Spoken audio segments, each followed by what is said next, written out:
Good evening and welcome to everybody, and thank you for tuning in tonight, and to everybody who's watching the videos as well after the recording.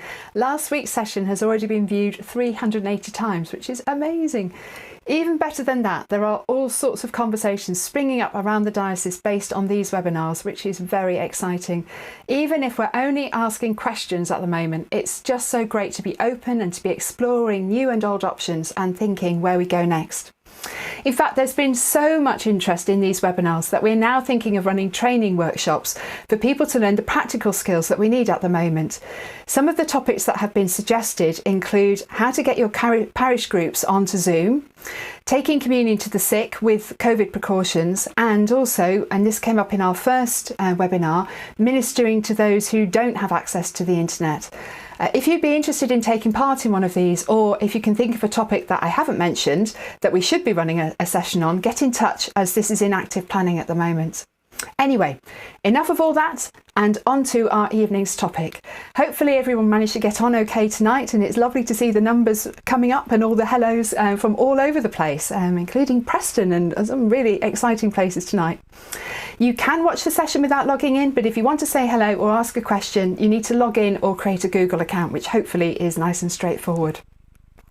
Our speaker tonight is someone I'm very excited to introduce. One of Pope Francis's critiques is that the Church can be too inwards looking, taken up with our own concerns. Throughout the lockdown, the Pope has been encouraging and even challenging us to lift our eyes to the needs of those around us. However, this is easier said than done. How can we reorient our parish to those outside the walls? Where do we even start? Our speaker tonight is perfectly placed to help us grapple with these questions. Francis committed to work for justice when he heard Pope John Paul II speak in Britain as a teenager, and having watched Jewish and Muslim friends poorly treated at school. He is the founder, award-winning co-founder or inventor of 40 social enterprises, talk about getting your hands dirty, and former cabinet advisor and ministerial advisor under 3 governments. He holds professorships at Birmingham and Oxford and has held one at St Mary's, Twickenham.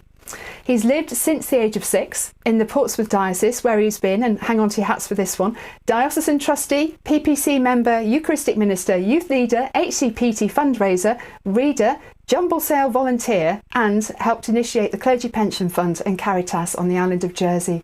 He is the perfect person to help us start to answer Pope Francis's challenge.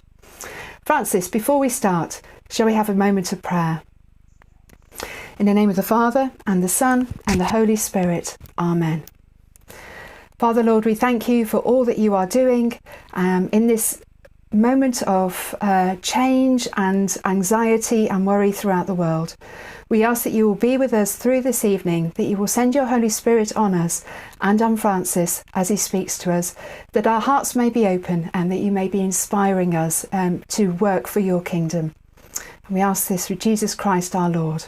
Amen. So without further ado, Francis, I'll hand over to you.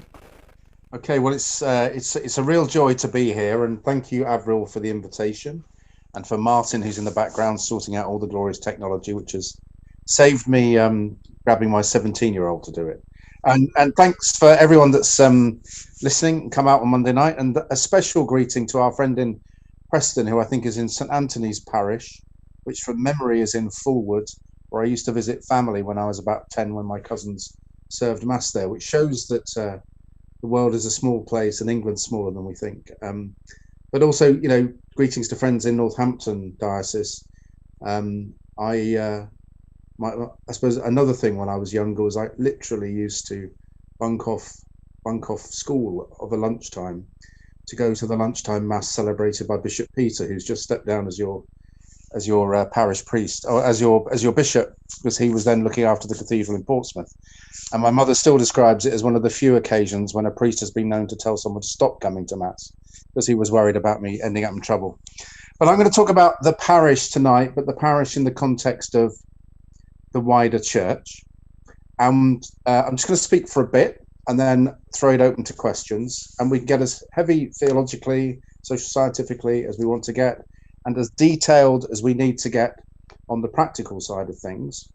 And I just want to raise a few issues and point to a few practical topics as we think these things through. And I think it's particularly lovely to do that the day after Pope Francis has launched Tutti Fratelli, or brothers and sisters, as it should be. Having travelled to Assisi on Saturday, and then having done the official launch in Rome yesterday on the Feast of St. Francis itself. Because I think both that encyclical and Laudato Si raise some questions not only about whether or not our parishes should be doing more, or what we do better, or do what we currently do in fresh ways, but also who we might walk with, how we might go about it, and the sorts of challenges that we might want to address. And I'm going to go to my second slide. So that's the first one that's not with the title on it, which is headed Optional or Integral to Mission. And why do I think this is important? Because one of the things we always debate, don't we, in our parishes is what comes first, the prayer or the action? Yeah. And oftentimes we'll hear bishops say, and for example, in my own diocese, is we have to spend a lot of time doing Eucharistic adoration. Otherwise, the action that we will go and do has no meaning. It is not rooted anywhere. I think there's an interesting social scientific fact, which is that the research in the United States suggests that there is no relationship between the amount of time one spends in Eucharistic adoration and the amount of volunteering that one then does. Actually, the biggest indicator for an increase in volunteering, an increase in the likelihood to vote, an increase in the likelihood to cook a meal for a neighbour is the regularity of your mass attendance. Yeah, with those that the more they go to mass, the more likely they are to have all these other behaviours and virtues. So it's an interesting thing about how we are together might shape what we do a bit more than some of what we do alone or what we do together in prayer. And I think that's just something to think about in thinking about how we're going to think about these kinds of issues.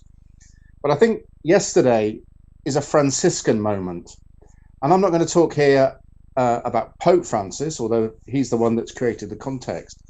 But I think Saint Francis is the one that we need to go back to in the context of it being his feast day yesterday, of the title of these two encyclicals being pulled from his words, and also from that encouragement that he had from the Pope at the time to rebuild the church, go and rebuild my church. Now, at first, he thought that was about fixing the roof, of the local church, until he kind of worked out that it was bigger than that. And I find that quite comforting, because how often have we sat in a parish pastoral council, and the big agenda items are about the building, or about planning the photocopying, or the cost of the new printer, and we never get round to mission in any of its forms. And in fact, I once found myself thinking that the universal church was defined something like this, was that I went to a parish pastoral council meeting, and I had spent the previous year working with about 40 other people in the parish to work out a new parish option, a new parish commitment to work with the poor in this inner city parish in which I still live. And we presented this to the parish council after all these months of work, and they nodded it through in about 3.5 minutes without any discussion. Next but one item on the agenda was, should the new doors for the church be smoked green or smoked brown glass? And as you can imagine, we were still at it 40 minutes later, going at it hell for leather. And I thought, well, this is just a sign, isn't it? It's just the narrowness of the English church. But some months later, I went to visit a friend who's an Augustinian recollect, who was working in some favela, in some slums in Manaus, in the Amazon region of Brazil. And the favela, the slums where he was working, called the New Kingdom, were about the size of the city of Southampton. And he took me, and horrendously poor, and he took me to a planning meeting for the pastoral area. And this was the night that the Archbishop's new radical commitment to the poor was to be shared with all of the pastoral planning groups of these slums. And they were presented, and they were nodded through in about 2.5 minutes. And the next item on the agenda was chicken versus some other meat, the parish festival, and they were still arguing about it 4 minutes later. And thus we have a universal church worked out by other means. But it seems to me that the key things that we learn from St. Francis, and that we might have to forget, given that so many of us are trained in the school of St. Thomas Aquinas, okay, is that love has primacy over everything. And that it's only when we give birth to love that we reach towards that which we're made to be, the person that we're supposed to be, but also that we connect with the incarnation, and the incarnation is expressed as God wanted it to be.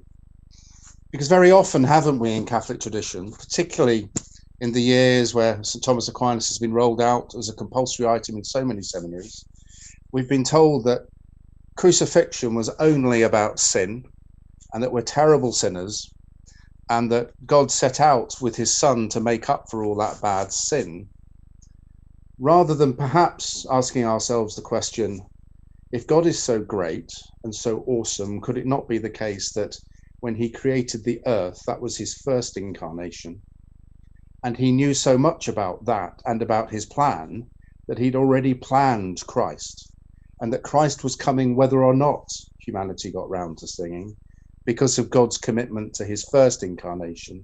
And so he sent his second incarnation and the embodiment of love that was Jesus to point us in the direction of a way to live more humanly, more fully humanly, and more holy, and not in a way that the body could be denied as sinful, and not in a way that reality and materiality could be denied as sinful, because reality, materiality, spirituality, body, mind, and soul were all expressions of that original commitment to the first incarnation and to the continuing incarnation after Christ.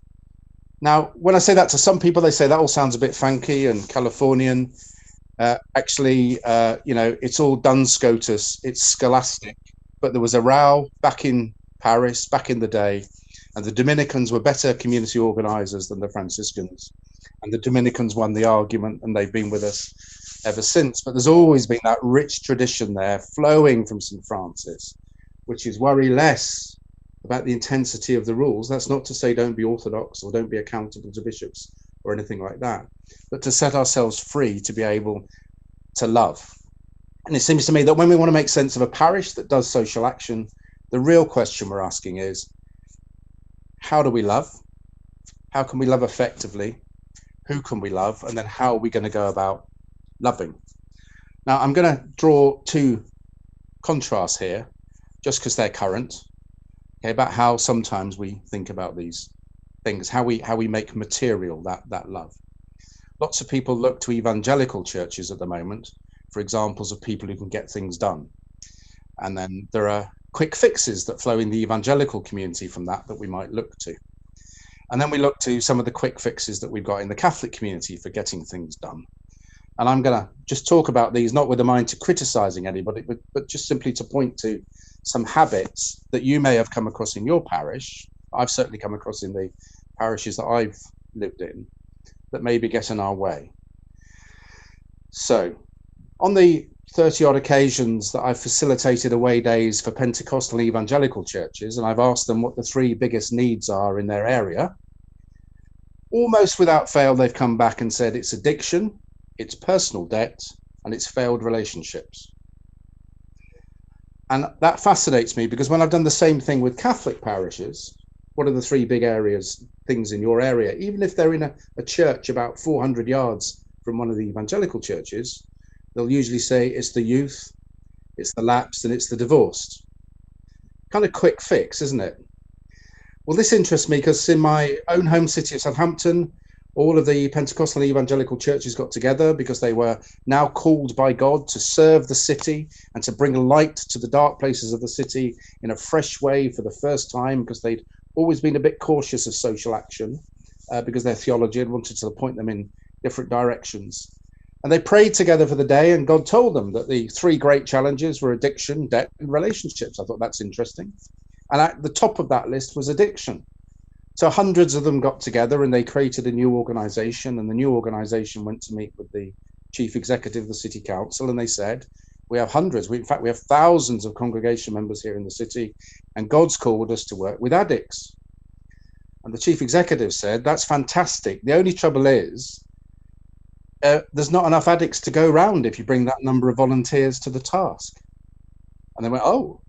So she said, could we please have a conversation, though, about the absolute absence in the number of people that we have to foster and to adopt?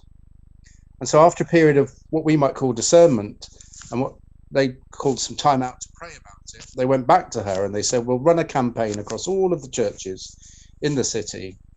And each time someone commits to fostering or to adopting, as a congregation, we will pledge, we will commit to support that couple with babysitting, with saving, with support on lifts, and all those kinds of things, so that when they feel that they commit to that child, they feel that they can do that as part of a wider family.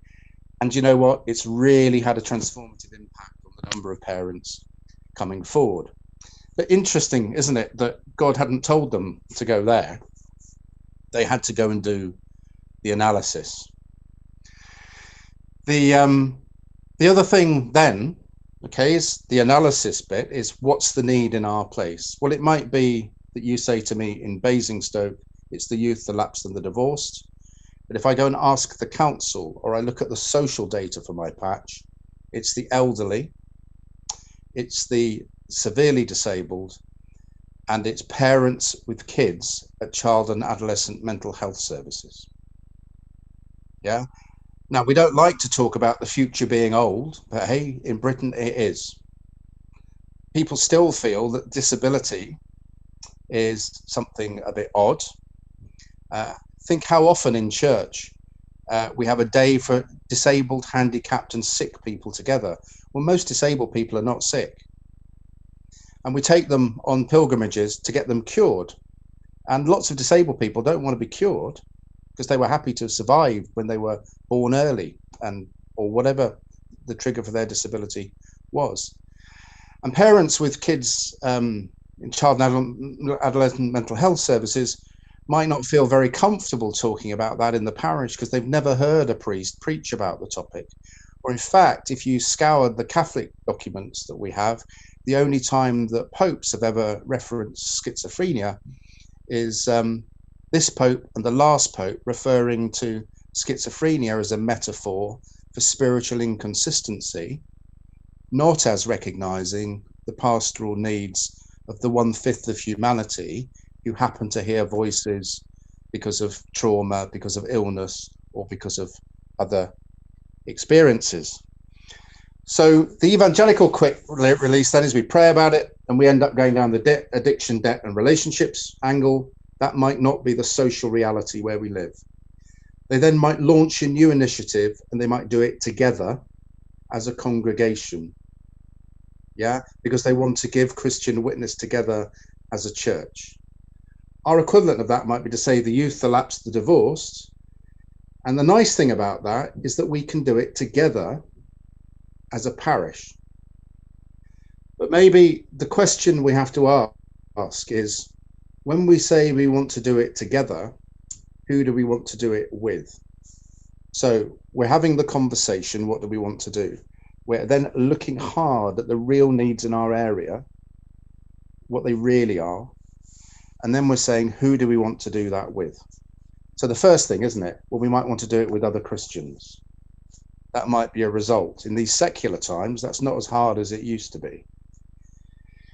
But if I'm going to talk about racial inequality, for example, because I've been affected by some of the things that I've read about the police, and I haven't got any black people in my congregation, yeah, and I go ecumenically and there's no black or there's no experience of any discrimination ecumenically, I might then need to do the terrifying thing of going to the black Pentecostal church that we've never been to before, right? Or I might need to see if there is a temple or a synagogue or a mosque near me that will be so overjoyed to be contacted and to be welcomed to a coffee morning at our church. Yeah, the simple act of collaboration in that means might be quite striking.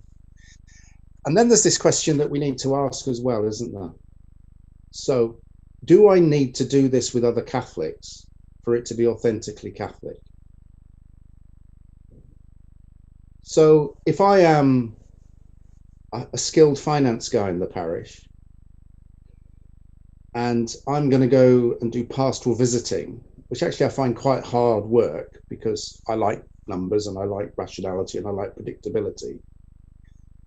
And up the road, there's no treasurer for the CAB, or the Council for Voluntary Service is running out of skilled trustees, which is then leading to the council not providing as much money to local charities as they might. Is it right to me as the skilled finance person to go spend my time visiting people a little bit badly?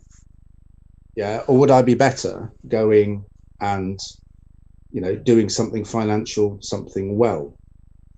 Then there's something about using my other skill sets. So let's just imagine that, Northampton, I mean, Northampton's a very diverse diocese, but in some Northampton diocese communities, there'll be people commuting into London as a matter of course, and they might not want to get back at the end of a long day, and go and do a load of volunteering or attend a meeting late at night and end up having to eat fish and chips at 10:30 and not sleep well and still have to get up at 6 o'clock the next morning to get from Beaconsfield or wherever down into town.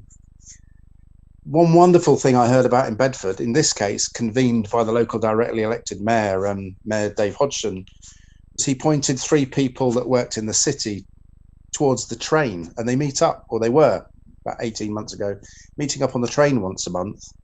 One was a property guy, one was a lawyer, one was a finance guy. They were doing pro bono property solutions for charities in the borough of Bedford, and they would do it over a can of beer on the commute on a Friday night or on a Thursday night on the way back. And that was fun. And otherwise it was time they would have been snoring or reading the paper. So when we start off then, what does it mean to love in the place that we live?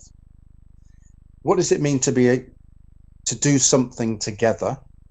And does together mean only with Catholics, or does it mean with the whole of the place or with other denominations? And then how do we identify what need is? And I'm going to move here to my third slide.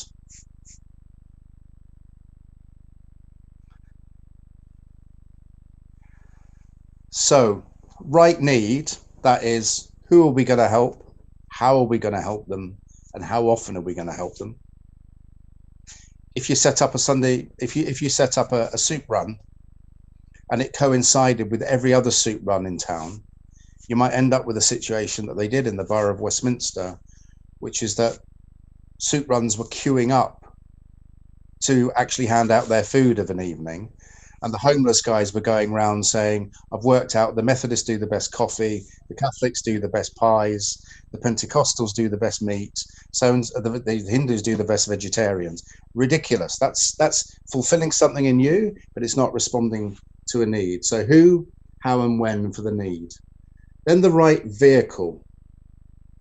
Okay, so if you're trying to mobilize young people to get involved, and they perceive themselves to be resource rich and time poor, my experience is that these days they're less keen than ever to find time to go visit the sick and elderly and then be expected to turn up for a prayer meeting on top of that, because they see that as additional time that they'd rather spend doing something.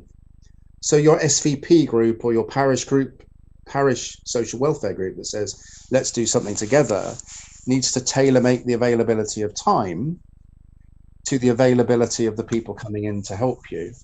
And so to spend some time thinking about the right way to use them is really important. You know that terrifying thing when the parish priest says, Mary's been the parish organist for 28 years and we're looking for someone to follow her example, and all the organists then deny that they can play the organ. Well, you don't want to be like that if you're committing to, say, volunteer for the SVP.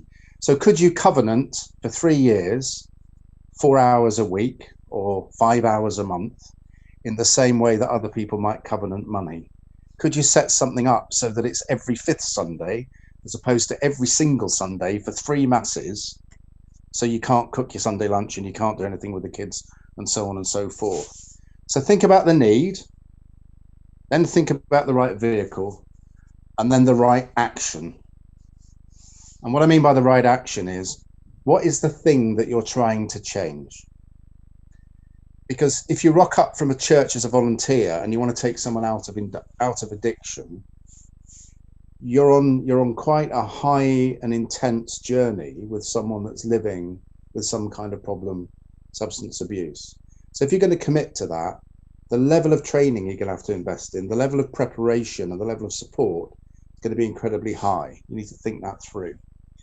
But secondly, do you want something to stop once you've acted upon it? Or do you want to empower someone so that you can give away the power? Yeah? Or do you want them to be dependent upon you?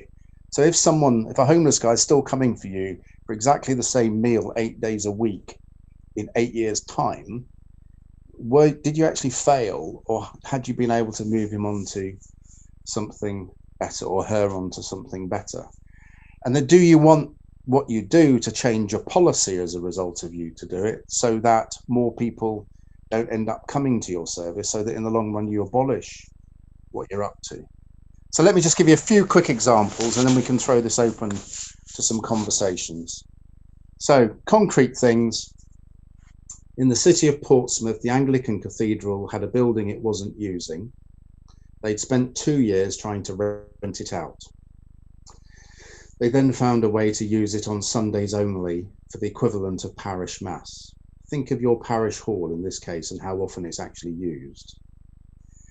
A few of us got together with the cathedral and said, tell you what, we've got a real problem around here, because if I'm disabled, I've had a breakdown, I've got divorced, I need to start my life again after what the sociologists call a life course disruption, what you and I would call an absolute flipping tragedy or something like that. There's nowhere for me to get an affordable office or to come together and get the right support. So we created, as a little cooperative, the Cathedral Innovation Centre. We recruited mentors from the cathedral congregation, and then we offered spaces and mentoring to disabled people that wanted to start a little business, to young people who couldn't get on the work ladder, to those who'd been on the dole, those who'd had a breakdown, wanted to start again. And we've, and on the back of that, been able over time to mentor through about 40, 50 micro startups, 40, 50 back into work, 40, 50 people who've then gone on to employ apprentices and create others. And all it took was that spare space. And then where'd you get the skills from? From the congregation. And then what do you say? You say, those mentors are ministers of the church, and they're volunteering in a fresh way. And so they're affirmed as doing that rather than being forced into wineskins that didn't suit them. Homelessness, the ecumenical covenant in my home city noticed there was a problem with young homelessness. And one of the issues is that as people came off the street, getting the deposit together to be able to get into rented accommodation was almost impossible for them if they were living on benefit, or even if they were working quite long hours as a chef or a kitchen porter or something like that. So every year in every church there's a collection. That money is then used for rent deposits. They put the rent deposit in, and when the young man or the young woman moves on, the rent deposit comes back to the rent deposit scheme and can be reused again. The money keeps being recycled. And of course, every now and then you lose some, but in the main, you've been able to get the vast majority through and up and out. In my own parish, we were very worried about the position of isolated older people. And it's probably one of my aside from running jumble sales, one of my greatest achievements was with the help of a wonderful volunteer in the parish, more of which in a minute, we created something called Catholic Care. And I used to go every week and get referrals of about 40 names at first and then 80 names of the most vulnerable people on social services list of any background, isolated elder or disabled people living on their own in rotten city centre accommodation. And then we would, in the church hall, we had to put in some special kitchens special cookers to be able to comply with the Food Act and the like. We would cook 80 frozen meals, faggots, fish, you name it. And then on a cycle, volunteers would come, get their insulated box, drive out and deliver 10 or 12 of those meals on a Sunday, which meant that those isolated older people got a visit. Meant if they'd left the gas on, someone could turn it off. If they got stuck in the bath, someone could lift them out, but somebody could give them a hot meal as well. Even a couple of the Irish fellas that we'd have to pull out of the local Irish pub, because despite being frail and isolated, somehow they got to the Dorchester Arms, right? Now, what did that scheme do? Well, firstly, bit by bit, we ended up with about 140 volunteers from several local parishes. Secondly, it was something that the young and the old could do together. Thirdly, at Eucharistic adoration, it was something that we could ask people in the parish that couldn't drive or take part to pray for. Yeah, so everyone was involved. And in lots of cases, this drove people on to make additional contributions later. So one of the very first couple of volunteers that came through the door was a bright young couple who were so struck by the level of social need that they encountered during that round that he got involved in politics and actually subsequently ended up as a treasury minister, and still gives examples of households that he came across on that volunteering. Others have gone on to careers in social service. Others have gone on to volunteer and make contributions in the parish in different ways. And how did we fund that? So we've done the social analysis. We've identified the elderly, even when everyone wanted to do the youth, right? We haven't only gone for the Catholic elderly. We've gone to talk to social services and said, who's the frailest and most at risk? We'll put in place all the paperwork, but we can help. Okay, we've done that. And then how much could you give us, social services? Nothing. How much can the customers or have the clients, the people we're going to give the food to, pay for a meal? About 80p. How much does one of these meals cost to get in from whichever frozen food company we source them from? About 120. There's a funding gap now, isn't there? So firstly, we've skimmed time for the delivery. We've skimmed petrol for the delivery from the volunteers. And that 40p that was missing, we initiated to fund all of the social ministries of the parish, Red Box Sunday. And Red Box Sunday is literally the placing of a massive red box at the back of every mass every 4 weeks, so that on the way out, people can't really not get past without making a contribution. And this has been one of the ways that we've been able to support and sustain that work. And 15 years of doing those Sunday Meals on Wheels, the council eventually accepted the need was so substantial that they wrote it into the specification of their service, and they now fund it. And so we were able to then redirect volunteer time to visiting the housebound elderly. And just one more point on money. Having identified the need, put in place the practical plan, there are other ways to raise the money. And in our lucky case, we had a lady in the parish, and she had this idea to rent a shop round the corner. So the money was raised to rent a shop. It's become, for a long time, the city's best bric-a-brac shop, and all the surpluses now pay for 2 part-time care coordinators to be able to send people out to the locality. So being creative then about, so the social analysis, who, the loving, why, the place and the vehicle, who you're going to do it with, how you're going to do it, critical. And then keeping it funded so it doesn't collapse in week 6 or month 5 or year 2. Be inventive and think of all the assets that we've got, the skills in the parish, the buildings in the parish, and the people that might be able to launch a little brick and brack shop around the corner. These things can be done and they transform lives. Perhaps now we can just throw it open and talk about some other options. Thanks for listening. Yeah. Just brilliant. I mean, what I love about that is that you never take the obvious route, but what you do is more effective because of that. And I think that starting with the analysis, figuring out where the need really, really is, and then taking it from there, I think that's golden for us. And I think as parishes, sometimes we go for our own pet, sort of what we really feel in our hearts, or what we think might be possible. But actually, by starting with the social analysis, you actually then really can do the good that needs to be done. So thank you. I thought that was really helpful. I wonder if you could just say a bit more. I know that people will be listening to this and getting really excited. I know some of the people we've got on, and I know that people will be sitting there thinking, wow, this is brilliant. What would you say was the absolute next step for people that have been inspired tonight?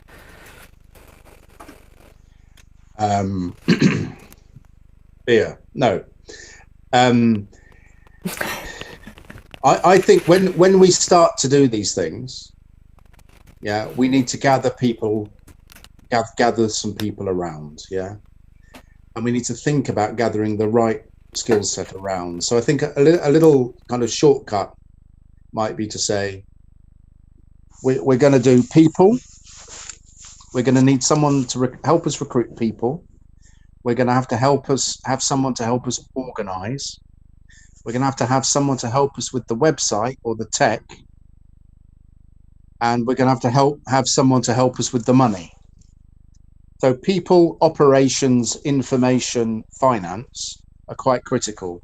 So if we could start with a group of 5 people that have got some of those skills and work up the first draft of the plan, I think that's the time to go and see the parish clergy and to involve the parish clergy and say, can we do this? And then to build it up to there in partnership.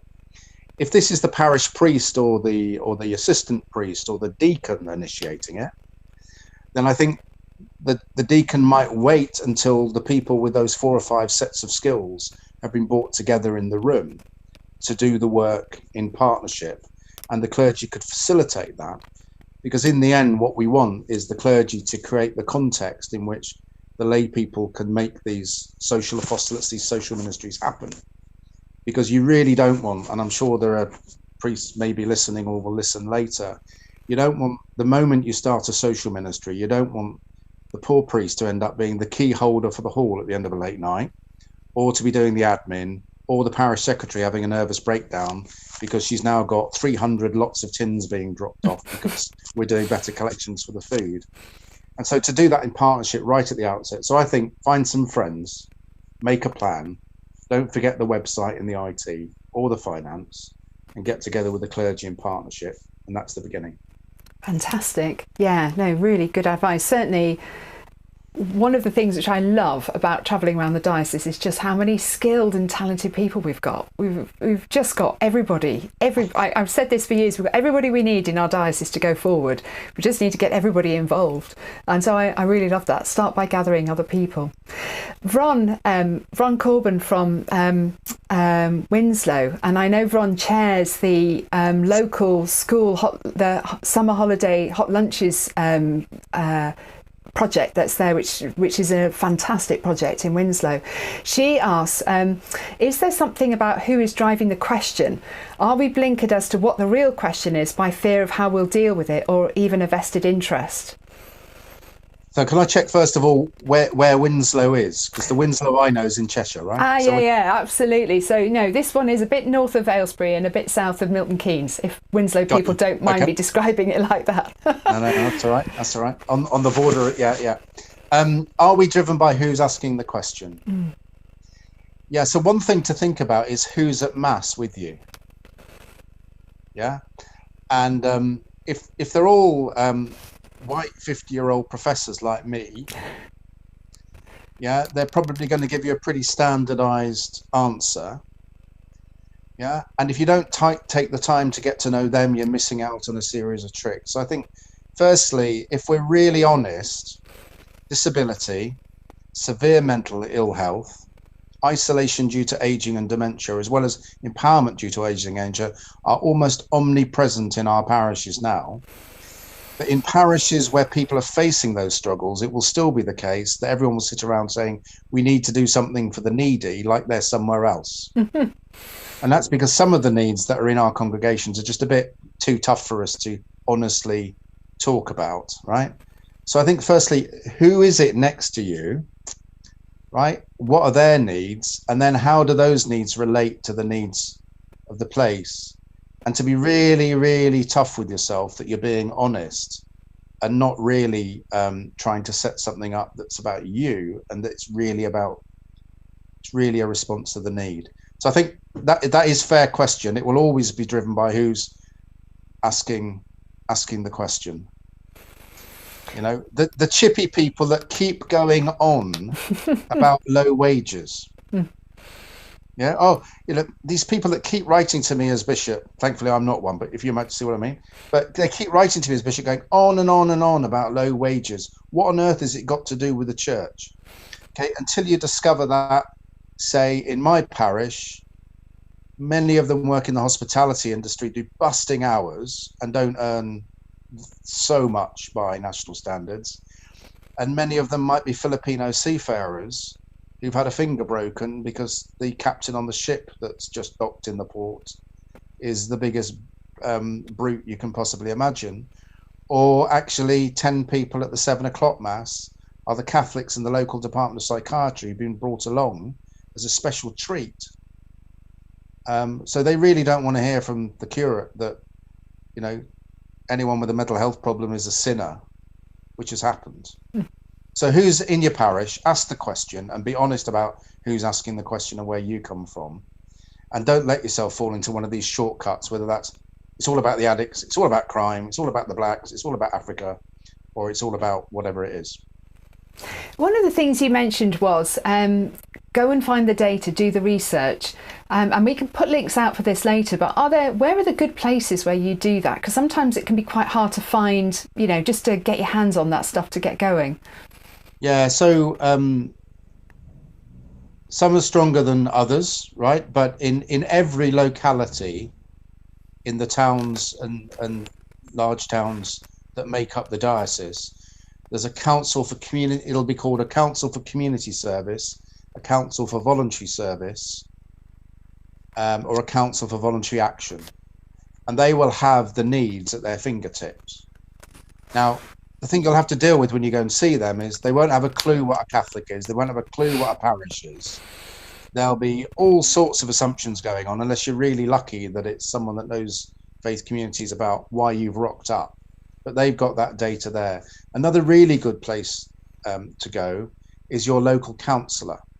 And to go with a local counsellor, not with the offer of help, but with the question, Dear Counsellor X, we're trying to find out what the real needs are in our ward, in our area. Please could you share that with us? Or please could you introduce us to an officer at the local district council or the local county council who could share what some of the needs are in our patch, because we're trying to understand them better. Because if you just rock up and say to the councillor, we want to help, he'll just send you off on all of his pet enthusiasms to help you, him or her, get re-elected. So ask a councillor and ask a council for voluntary service. Those are two good places to start. Excellent, thank you. Monica Gannon writes in, she said, our paired parish hosts a weekly community market which fills a need for company, advice, low-cost groceries, and has brought together a number of volunteers who don't necessarily worship. So I think that's quite interesting, because it's that sort of interface between the community and the parish and the sort of wider community which the parish is living in. Yeah, and I think that sounds great. So how could we expand that? And I think there's a really important Catholic thing as well. And by bad contrast, using the evangelicals again, is a parish is not a congregation. A parish is the local expression of the diocese, and the diocese is the shared expression of the parishes. Yeah. So the partnership might be between our parish and the place around it and people that live there. It might be the good people of, and I'm just picking on people here, the good people of Beaconsfield saying, before we ever employ a pastoral worker or a youth worker, we ought to be ensuring that every parish in the following 4 wards in Luton have a youth worker, because Luton has some of the most at-risk young people anywhere in Britain at the moment. Or it might be that the government expects Milton Keynes and everything around it to expand at such a fast rate as a conurbation that we need some sort of special swapping of skills and time and talent and collaboration between parishes as new areas of pressure emerge. If this makes sense. So, but I think partnering with others and those kinds of things, absolutely critical. Yes, I really like that. I love the idea of the local parish being part of that diocesan shared community and as expressing that on a kind of diocesan basis. That's really beautiful. Well, imagine you've got a school in Bedford that says we can't find anybody in the private sector to serve on the governing body. Yeah. But then up in Beaconsfield, it used to be Father Francis. I don't know if it still is. Father Francis is saying, I can't find enough volunteer things to do with all of the brilliant, able people I've got in my parish. Yeah. But it wouldn't be very Catholic to actually link them. But theologically, it ought to be very Catholic because it's the same Eucharist in the same diocese under the same bishop. That is an idea which the Pastoral Ministry Office needs to take forward. Thank you very much. I am writing that down, and that will be going on my plan. So if anybody has any thoughts about how we can do that, get in touch, because I'd love to explore that further. That's brilliant. Francis, one of the things that, I mean, there's a whole host of things that can stop people. And, you know, the quicker, whenever I'm planning anything, the quicker I recognise to myself what the obstacles are to getting this off the ground, the more successful something is going to be. And I just wondered if you could kind of, you know, lay out for us, what are the main reasons why a project that somebody might imagine getting going, and they've done their research, they've really worked hard on it, what are the main obstacles that will prevent that from really working hard? I think firstly that they were responding to a need that wasn't there, but that they imagined was really important, because then there's this kind of terrifying desperation sets in, which is you're then running around trying to find people like the people you were looking for in order to make it seem justified. So I think that preparation, that piece of preparation around really identifying the need is critical. And then there's other forms of being frightened around that. So parish priest, is this going to be more hassle? Does this mean more paperwork for me in the office because 10 more people will have to do child protection, because the Food Act will now be involved, because our insurance policies might not cover it, or actually because I just don't understand what on earth they're talking about? Yeah. So taking the time to make sure that the parish priest really gets it and is really on board, absolutely critical. Or if the parish priest is initiating it, to make sure that he doesn't ask the same usual 4 people to help him, but goes and finds the person in the parish or the deanery that has a little bit of a speciality that can, at least at the front end, help him design it well before he involves other people. So does this make sense? So need, number 1. Number 2, making sure that the parish priest isn't frightened.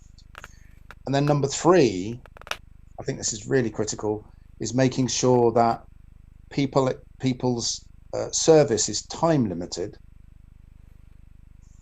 right? And that people are honest about their skills. So, I mean, I know I love initiating, launching, driving and growing, right? But when it gets to that stage where it's all going to be the same for the next 500 years, I'd like to hand that over to the operations people and let them run it. And then I'll now go and do another one.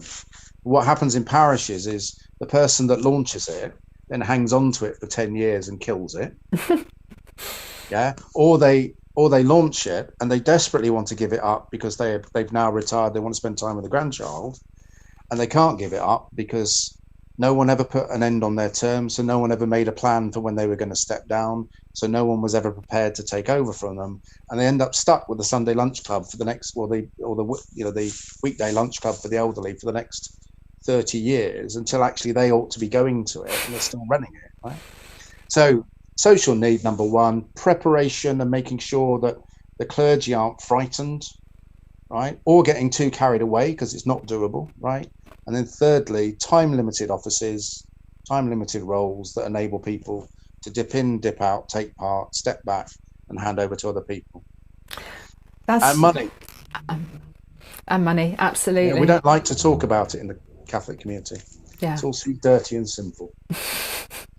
I think those are very helpful points, and I'm particularly struck by your second point there around the clergy, because I remember sitting a couple of years back with Bishop Peter in a pastoral area council meeting, and he pointed out at the end of the pastoral area council meeting that the dean had ended up with all the actions, and he said, you know, come on, that he's already busy enough. Some other people need to step up to that. And I think that's, we live we've just had a culture of Father does it, and we don't live in that world anymore where, you know, our priests are very, very busy and stretched. And you know, that idea of the partnership and making sure that people are playing to their skills is great. I think, you know, why would the priest have to end up having to do the health and safety if we've got a health and safety specialist in the parish who could do it off the top of their head? We've got so many skills. Yeah, and maybe it's helping Father in different ways. So let's just say Father plays golf. Okay, one might say to Father, instead of on your day off playing golf with all the other people in the clergy golfing society, could you go and play golf with 3 or 4 parishioners who run businesses? And you might just mention the amazing work that we're now doing with disabled people. And you might get a win-win. You might get a very enjoyable game of golf, and you'll have funded the work for it. And you might have enjoyed it a lot more than having to do the paperwork. Absolutely, absolutely. So playing to strengths and comfort zones, I think. Yes. Kieran gives us quite a challenging but a very fair question. He says, if we are to emerge as a people-led Catholic Church, why do we need to ask permission of our clergy, no matter how supportive they may be?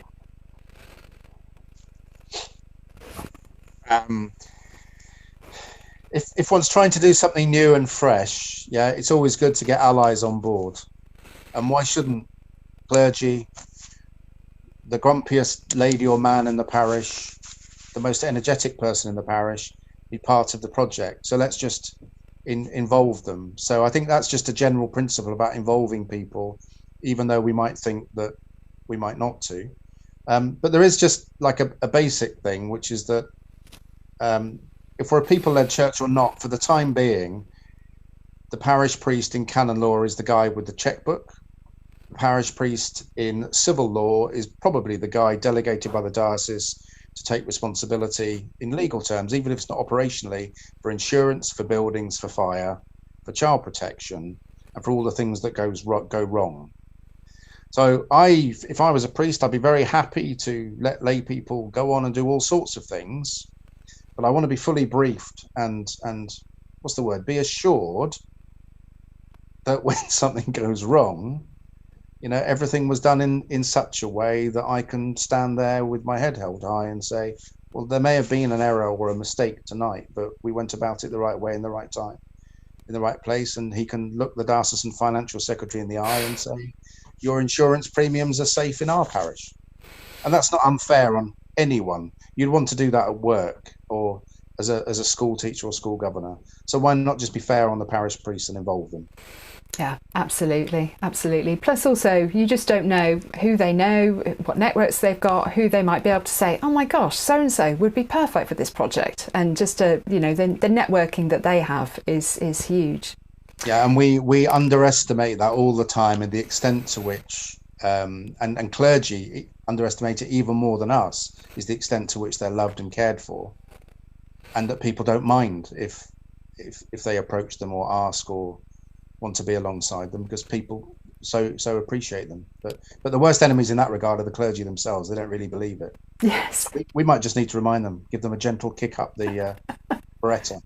So all the priests who are watching, you are so loved, and the power of that ask, with the eye looking straight into the eye of the other person and saying you wouldn't just be interested in getting involved in something, that is just huge. And how often people are actually thrilled to be asked, and it's a compliment to be asked, so go for it. Martin Brown says, do you find it difficult to motivate people and parishioners to get involved and help? What mistakes do we make in trying to get people involved? And that's such a great question. Yeah. So I think there's something that happens in parishes, and it goes something, I'll give some bad examples, okay, which is so-and-so works in finance, so he must be right for the finance committee, right? But his job in finance is so big that he's normally financing dams and skyscrapers, and now he's got to come and count the money, or so we sometimes don't take the time, as well as establishing what the social need is, to establish what the real skills are, and finding someone who can translate what the skills are to us. Yeah. So I used to be in one parish where the parish priest always said to me, there's this fantastic young man in the parish, he's done RCIA, you must involve him. I said, well, what's his professional background? Oh, he's in shampoo. Okay. And I'm thinking, well, can we get a few free samples to raise some money, or is he at Boots or whatever? and it turned out he was on the senior leadership team for Unilever, and he made the Persil and was responsible for the Persil brand or something, and 20,000 people, right? But the perception was he was in soap. And then there was another chap, he's in administration, and he'd been a senior civil servant running 7 or 8 prisons. And then others, he's only a builder. Yeah, but actually he was chairman of the Builders Association for the city, knew everything about land and property and construction, and had friends all over the place because everybody loved him, right? So I think the thing that we waste time on and we don't do is we waste time because we put the wrong person onto the right task, and we don't analyze the need, and we don't analyze the skills that we're working with to make it work properly. And we need to get that much better. And then when we ask, as I said before, let's ask them to do something manageable and sustainable. Like with the hours that everybody has to work now, or the amount of time, the amount of grief that they get from Department of Work and Pensions to look for work, or the likelihood that they're caring for a disabled member at home of the family or something like that. Let's not create situations where people got to do 3-4 nights a week some weeks, because that's just not fair. That probably has to come out of their overtime or something like that, or on top of a big commute. So bite-size modes of volunteering, bite-size modes of taking part in the parish, so that you don't write off every single weekend or evening across the year, so that it's creating stress in the household from which that person comes. Critical as well.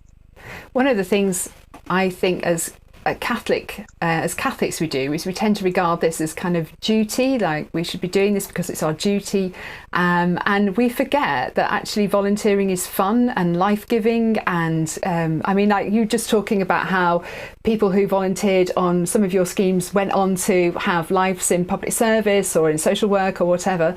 Actually, the volunteering that we do can be the beginning of something that is life-changing, but we often don't pitch it like that when we're talking to people. And I think the time limited thing is huge as well, that we have to be saying to people, you're not giving up every Friday night for the rest of your life. Give it a go for a year and see how you get on.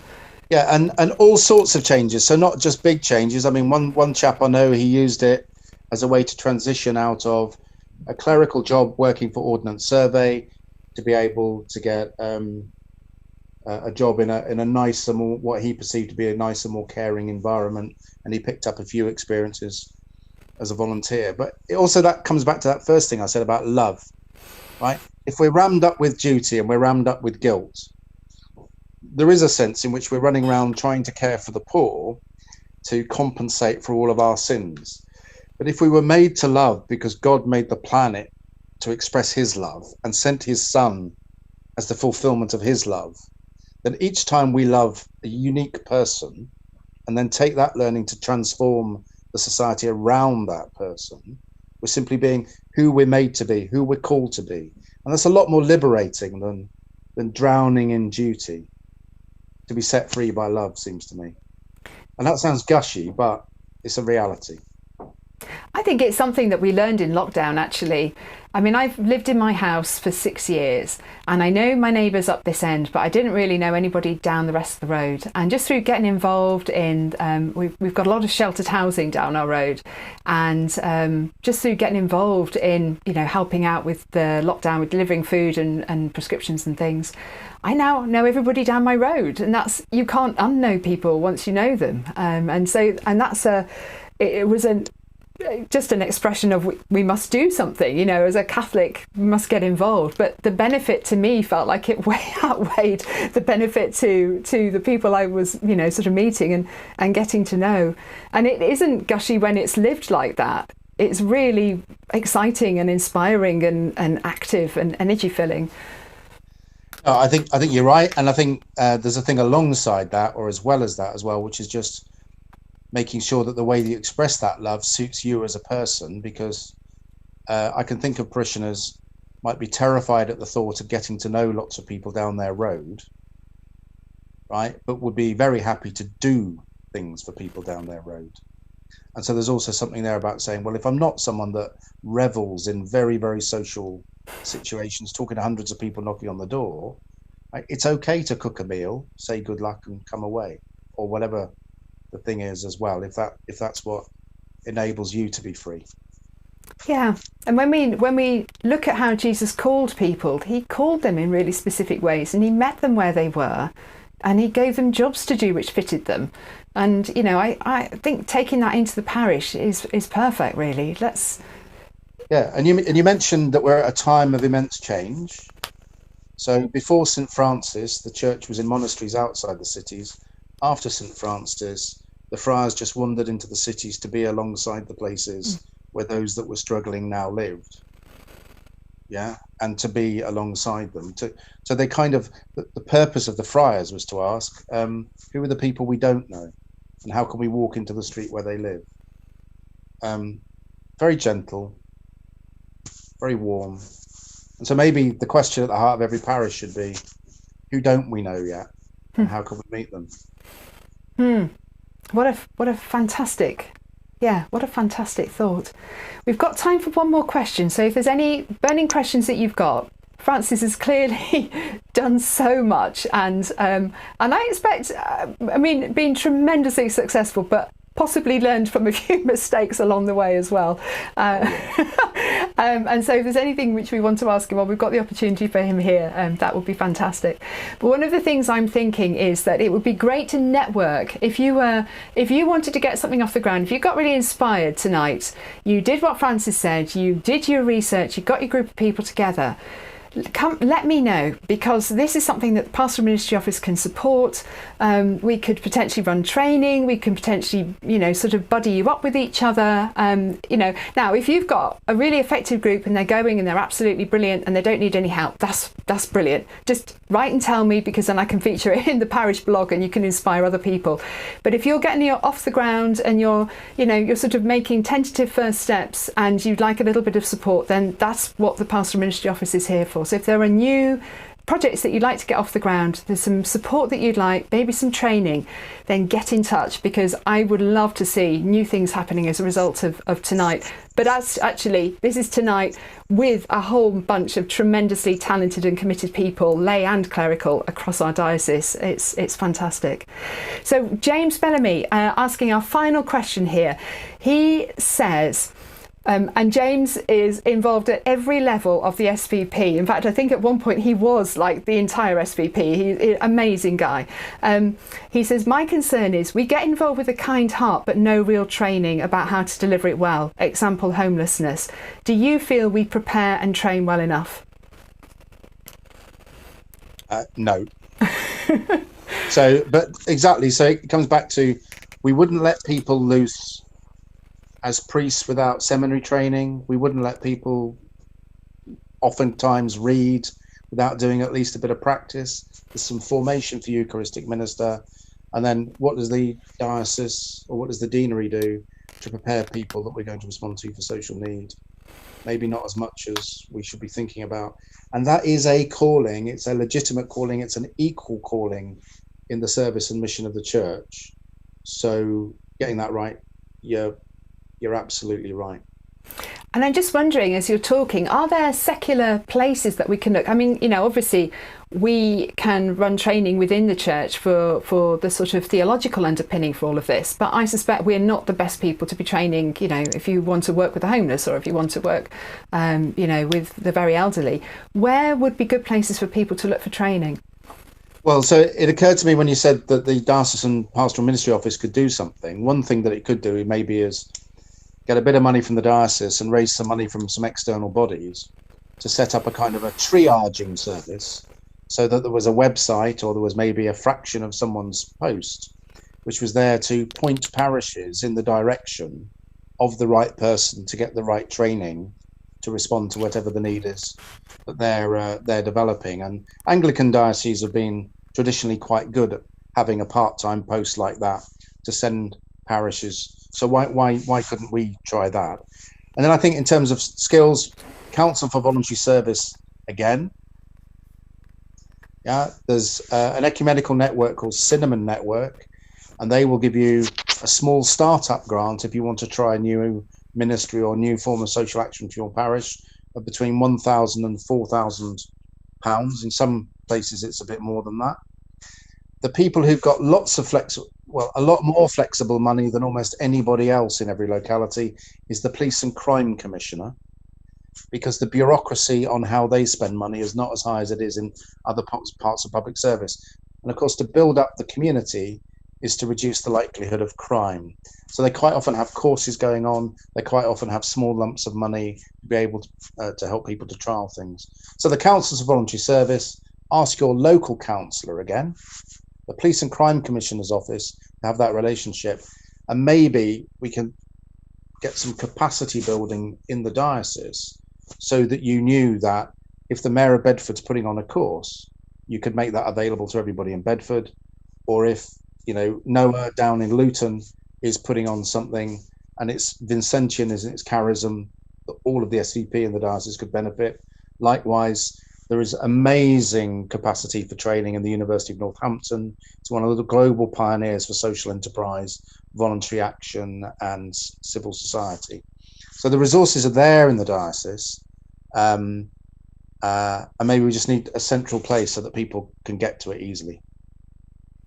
Wow. Well, I think there's a piece of work to be getting on with. Well, but this is where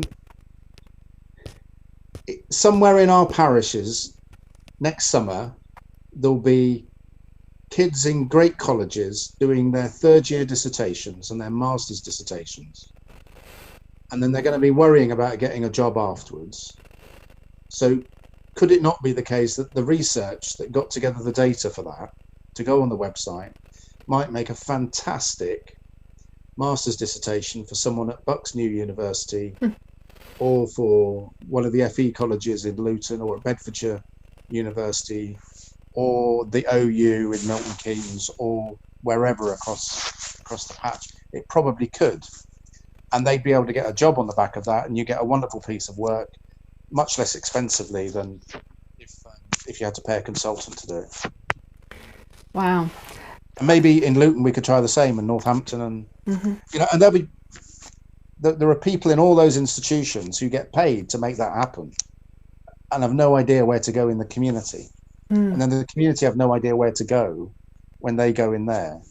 So how to have those conversations, and how, therefore, for example, do we use the chaplains to FE and HE to get to the right person so that we could get someone to help identify the needs for us wherever our parish is, or do such a database. Gosh, so many opportunities, so many things that I feel like I've gone from not quite knowing where to start to having a huge opportunity of things that we could be doing. I must say that there are incredible projects that already go on across our diocese. So we've name checked some of them. Some of them came up in the comments there, like the rent deposit scheme in High Wycombe, some of our refugee projects that we have. The SVP do incredible work across the diocese, and it isn't just James Bellamy. I should say that because I'm going to get into trouble otherwise. Amazing work done. But there is need out there, and I feel that the need is coming, and that the Pope is really challenging us, not just through his COVID catechesis, but as Francis said, by I Fratelli, which came out yesterday, just to say, come on, we are the church, we can do this, we can reach out. So we take all the inspiration from this evening. Thank you enormously for everything. I suspect people will be having a little re-watch of this and jotting down more notes and having more thoughts. But the parish groups that are going off to have a think about this, what could we be doing for ourselves? What conversations can we have in the next week? Where is the need? I think that's the really big thing that's come out for me tonight, is that I did not know until about the 23rd of March that there was a whole street full of people living in sheltered housing. I knew there were little bungalows, but I didn't know what the needs were. And I think going and finding out what those needs are is huge, and a really great place to start. So that's a challenge, I think, an inspiring challenge that we can all take away. Francis, could we just finish off with a prayer, and then we'll have a quick think about what we're going to do next week. But if I could invite you just to pray with us and for us as we go forward from tonight. Okay, so I'd like to pray for all of the people of the Diocese of Northampton, especially my nephews who live there, but everybody on the call tonight. And I think what I'd like to do as we pray is for us to think about the frailest, the most vulnerable, the most struggling person we've ever met.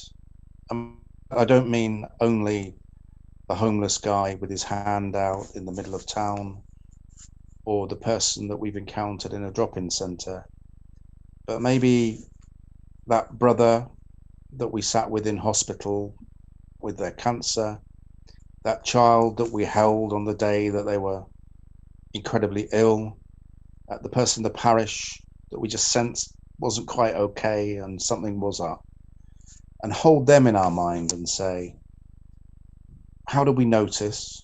How do we respond? And how many other people like Christ, like that person there are in our patch? And how can the Spirit inspire us and sustain us to make sure that each person we cherish as a brother and a sister in this time of change, and at a time when the world needs Christ and needs the church more than ever? Amen. Amen. Francis, thank you once again. What a fabulous presentation. So practical and yet so deeply rooted in our spirituality. So I hope you have enjoyed that. I've said lots of times this evening, get in touch. So we are here to serve, and certainly for pastoral projects, that is, I would absolutely love to see things getting off the ground. And if the Pastoral Ministry Office can help, just give me a shout. I'd be delighted to. Looking ahead to next week, an awful lot of what Francis has talked about involves communities, our parish communities and the communities that we live in. Our community life has been on a roller coaster over the last few months, from stories that we've talked about tonight of neighbours getting involved and helping each other out, to perhaps a bit more of a divisive feel in more recent weeks. A key problem for the church right now is, how do we maintain or even grow community when we can't even be in church together? Our speaker next week, Hannah Vaughan-Spruce, will help us think through these important issues. Many of you will have read Father James Mallon's Divine Renovation, taken from his experience of turning around a parish in Toronto and its now worldwide organisation advising parishes. Hannah is the UK Director of Divine Renovation and advises parishes up and down the country, but she's also doing her PhD on church communities and building community. So her input is bound to be both inspiring and practical. And I think it's also going to help us build on what we've heard from Francis, what we've heard from Brendan, and what Bishop David challenged us to get going with in our very first webinar. So until next week, keep talking, keep praying and sharing, and stay safe, and God bless. Bye-bye and thank you.